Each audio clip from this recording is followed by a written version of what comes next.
Let's take you up now to St. Louis County. This is where a fast-moving wildfire forced dozens of evacuations yesterday. This is a picture coming into us from the DNR. Several fire departments still battling that fire as of last night. Now, the sheriff's office says that the flames were first reported around yesterday afternoon. This was in Alt Township. It's about an hour north of Duluth. Several structures have already been damaged. No injuries, though, have been reported. We, of course, will keep you updated right here on air and online. Investigators are trying to figure out what sparked the deadly fire at an apartment in Inver Grove Heights. The fire chief says they responded to that fire just after noon Sunday. When they got to the apartment on Babcock Trail, he says there was heavy smoke. Firefighters did find one person inside a unit. They were taken to the hospital where they later died. Also developing, a man is dead. This is after a crash with an alleged drunk driver in St. Paul. So police say they responded to Arlington and Dale shortly after 7:30 last night. Investigators say that the suspect was speeding, ran a red light, and then pushed the victim's SUV roughly 40 yards before finally coming to a stop. Now, the driver who was hit, that driver died right there at the scene. The suspect was taken to the hospital and is expected to survive. In Burnsville, police are investigating a deadly shooting. This took place yesterday near the Chancellor Manor apartment complex, not far from the Burnsville Center. The Hennepin County Medical Examiner confirms a 22-year-old man died after being shot in the chest. So far, police have not released any additional information. So Minnesota lawmakers, they have 8 days to adjourn, or they're going to have to put in some overtime. Of course, one big hurdle they're still facing is a budget agreement. Our Barrett Leone joining us live from our state capitol with more.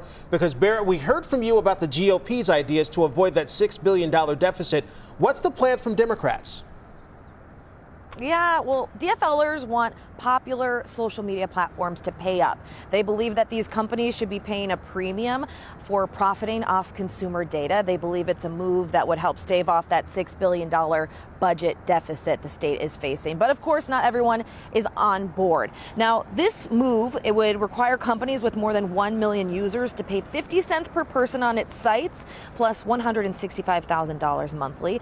Smaller companies would pay varied rates. The state Revenue Department predicts this would bring in $340 million over the next 4 years. Those against the move say it might violate a federal law, and Republicans are against the tax hike. Again, Republicans are pushing to cut back or change some DFL-backed laws that were passed over the last 2 years when the DFL had control here at the Minnesota State Capitol. Things like the unemployment insurance for hourly school workers, as well as the paid family and medical leave program that the state has yet to roll out here. Either way, a compromise will be needed, especially since the House is split evenly.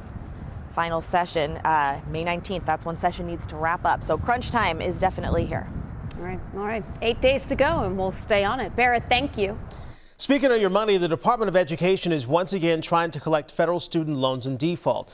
More than 5 million borrowers are in default, and 4 million additional borrowers are in late-stage delinquency. That happens after 90 days without payment. That's according to the Department of Education. Now, for the past 5 years, a pandemic-era pause that protected borrowers from having their wages garnished. But as of last week, those protections are now gone. Natalia Abrams with the nonprofit Student Debt Crisis Center says they've been inundated with calls from borrowers. She says there are ways to know if you're in default and steps you can take to get out. If you are in default, you can look to a loan consolidation. So that restarts your loan, creates a new loan. It kind of halts that default process. Then you can look at default rehabilitation, where you can pay as little as $5 for 9 months.